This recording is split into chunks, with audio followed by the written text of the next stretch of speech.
Yes guys, so outside for this video as it's so beautiful.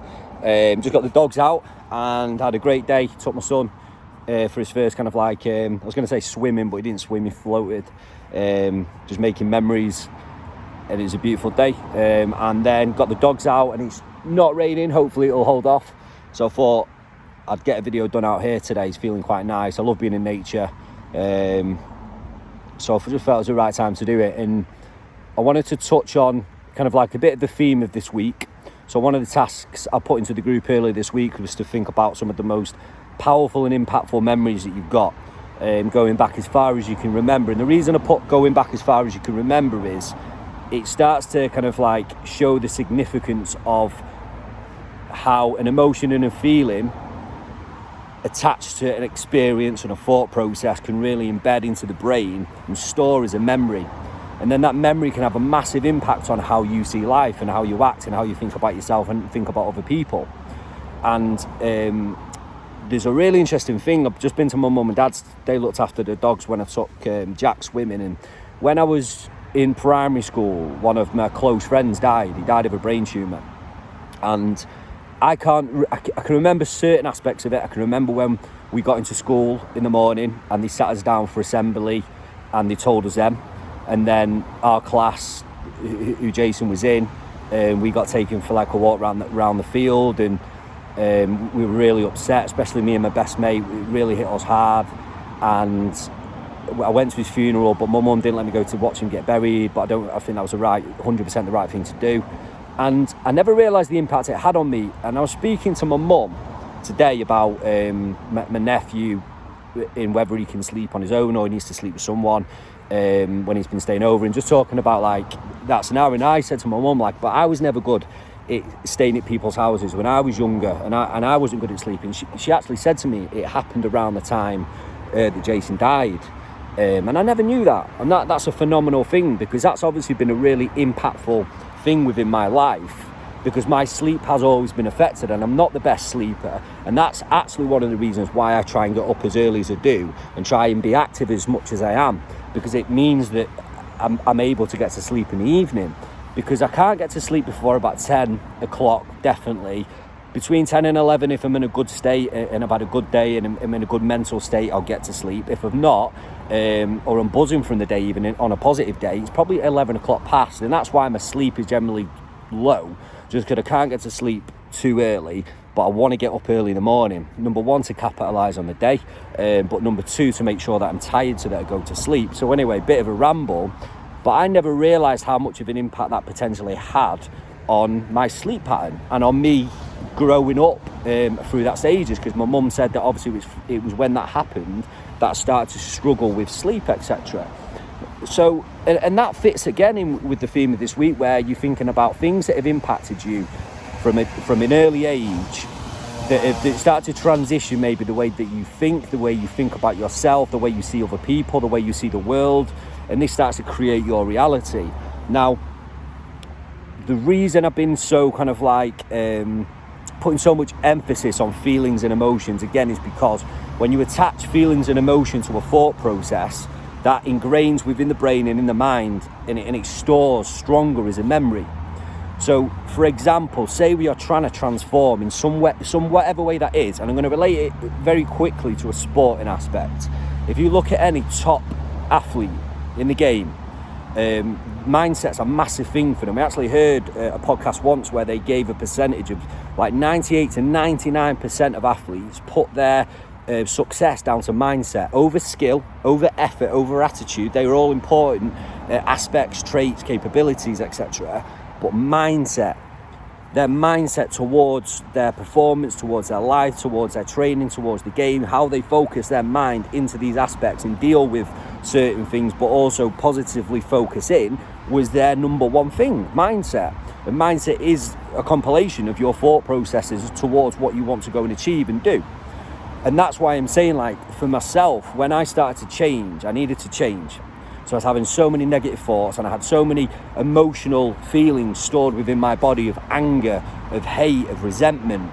And the body was controlling that. So then I woke up in the morning and my body would just automatically have a feeling of anger or a feeling of hate, and that would start to trigger thought processes. So then automatically I start to think hateful thoughts or angry thoughts or upsetting thoughts.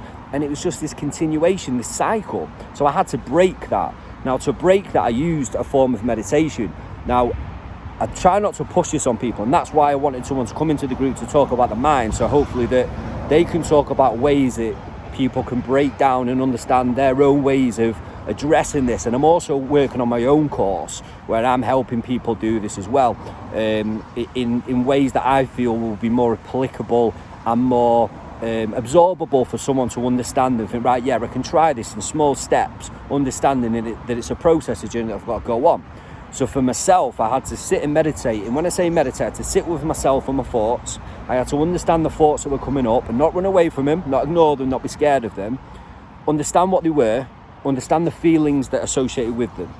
Then after a while, I used like a guided meditation where it settled my thoughts down. And I just became aware of who I was, how I felt, in the space that I was in. And then I started to use a visualization process where I started to visualize in my mind who I wanted to be. And this bridges back into the best version of yourself, which is why I put that into the group. It's such a powerful thing. So what's the best version of Ben? Who did I want to be? Well, I wanted to be more happy. I wanted to be more content. I wanted to be more positive. I wanted to be more confident and more friendly. So when I meditated, I pictured myself in scenarios where I was more confident. I pictured myself waking up in the morning where I was happy and I was positive. And I didn't just picture myself, I felt the feeling. So in the meditation, I imagined myself waking up and felt a happy feeling. Does that make sense? I brought that feeling up within my body. And the more I did this, I started to transform. I started to become happier in general. I started to become more positive in general. I started to become more confident because I was reprogramming my mind, and I was doing that by closing my eyes and visualizing myself in situations and then thinking, how do I want to be? I don't want to be angry, I want to be happy. So then I put myself in a happy state. I thought, what does it feel like to be happy? And what am I doing that makes me happy? And that's where I'm a big believer in, having positive thoughts and doing positive actions. But I'm also a big believer in the things that life will affect you. Life will throw things at you. You're not always going to have it plain sailing. And that's why so many people do try positive affirmations or do create all these positive actions and right, and this is it, I'm going to go for this goal now. I've had enough, I'm going for it. And then bam, something hits them, carry on going a little bit, bam, something hits them again and they stop. And it's like, well, you've got to, it's got to be a continuous process. But to help the continuous process, don't just wait until the day happens to start to think, right, okay, so this is just slapped me in the face, now I'm going to try and get through it. Or this is who I want to be and this is how I want to try and act or how I want to think. You can actually utilize just closing your eyes and picturing yourself and who you want to be as a process of change. There's research out there which shows, again, that, for example, and this is a research study that I'll try and find and drop into the group, and it's around pianists. I think that's how they're called. Practicing a tune, practicing something they play on the piano. And there were three study groups. There was a study group who actually practiced on the piano. There was a study group who didn't touch the piano. They just shut their eyes and imagined playing the piano. Obviously, all of these were capable of playing the piano, but this was like a song maybe that was a little bit more advanced. So one study group closed their eyes and just imagined themselves playing it, but really got into it. Imagine them sat there playing the keys, feeling the feelings, hearing the sounds. And then another study group that did nothing at all. The study group that did nothing at all obviously didn't progress. The people that did it actually on the piano progressed. But more importantly, the people that just shut their eyes and pictured themselves playing it continuously as a routine, every day they did this form of meditation or form of visualization, improved just as much as the people that were doing it on the piano, that were actively doing it, which shows the power. But the power of visualization, okay, comes through two things. The first one is repetition. So it's not just a one-off. Can you do this daily? Okay, can you do it daily? Can you commit? Can you be disciplined to do this daily? This is the change that you want. And again, you could be relating this to a sporting aspect. I want to perform better at a sport. I want to be potting them golf balls into those holes. I want to be playing better in my football match. I want to be the best version in achieving the success in this area. Or it might just become, and I want to be a different person like I did. I wanted to become a different person, have different thoughts, feel better about myself. So the second thing with that is you've got to get the emotions behind it and not be scared of them. So not sit and visualize and let fear and judgment of yourself take over and stop you. And that's going to happen. And that's why I've said, like, it took me something really severe in my life that happened to someone else, but massively affected me, to show the perseverance I needed to stick with this, because I knew how powerful it was, because I saw how much it impacted this person, and I knew this is something that can really change my life. But why I'm so strong about this is because I don't want someone else to have to wait for something traumatic to happen to them for them to change. This can happen right now if you take it, grasp it, and really embody it. So again, the message of this video, and I'm keeping it under 15 minutes, I promise you, just so it's an easy listen. And there's going to be so much more coming out on this. This is powerful, guys, because this is mindset, because you're associating in the thought processes, but you're attaching it with these emotions and these feelings. And again, start to understand how important it is that to start to change thought processes that stick, that become you, that actually pop up. If you can attach emotions to them in visualization work, they start to ingrain and embed in the mind. So the last thing we're going to leave you with is just to touch on the page that I put in the post last night. So the conscious mind, your subconscious mind is just programmed. It's just programmed. And it also has a part of your brain that runs off emotions. So all of these programmed thoughts and generalizations of the world and your experience of the world will be triggered off emotions, like an animal. An animal can't really think the way a human can think, so it reacts off, it's an emotional reactor. So it reacts off emotions. If an animal's scared, it'll run or it'll fight. If an animal's hungry, it'll just want to eat. An animal just reacts off emotions, whereas humans can actually think about it. They can consciously stop and think, right, do I want to eat this? Do I want to run away right now? Do I want to fight, or can I talk my way through this? Humans can think, and that's where that post is so strong, because all of these patterns you've got programmed in your subconscious mind, okay, you can consciously stop and think, okay, 1 second, I'm thinking negatively or I'm feeling negatively. Stop right now. Why am I thinking like that? In fact, this is how I want to think. And that's what I said. I've got things, affirmations that I use to say when I do have negative thoughts, I stop the negative thought, and then I come in with the positive affirmations, the positive thoughts that I want towards my goal, towards gratitude for my family, about life in general that's positive to me, that makes me feel better. So then there's a change, there's a shift, but then I embrace the positive feelings with that. That makes me feel good, it makes me feel excited, it makes me feel happy, it makes me feel positive, it makes me feel loved and giving love out and grateful and all of these things. And that's where the change will come.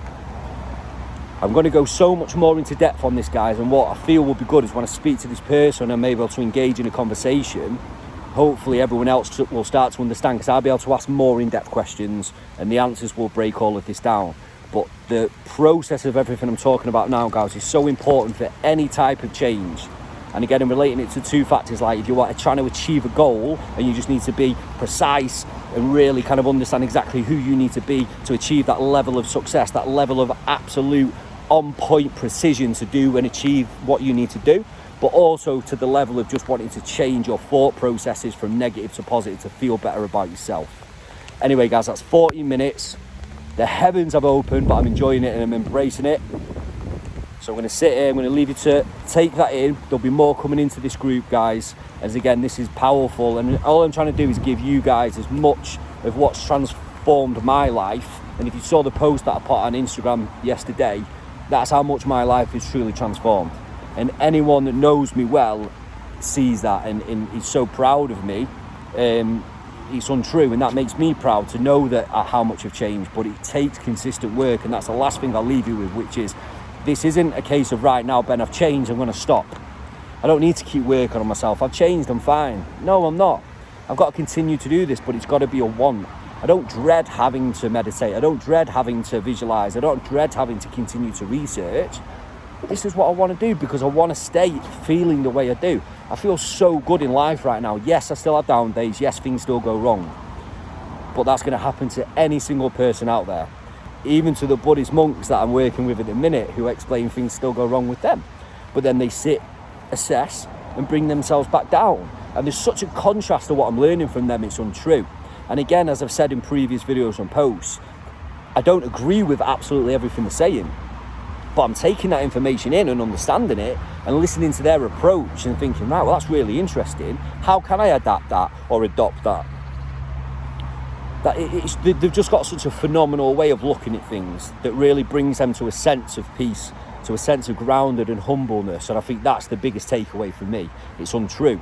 The area where I feel I switch a little bit is I think I've also got this grit in me of if you want something, go and get it. So if you want to start a business, if you want to achieve a goal in sport, if you want to just spark and do something creative, start your own show, like Ollie's starting his own chalk show, like whatever it may be, you've got a passion inside, a light inside, go and get it.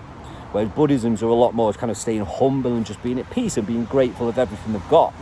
But I feel, man, if we can combine those two, that's the most powerful thing in the world. And that's what I'm so excited to explore and grab onto.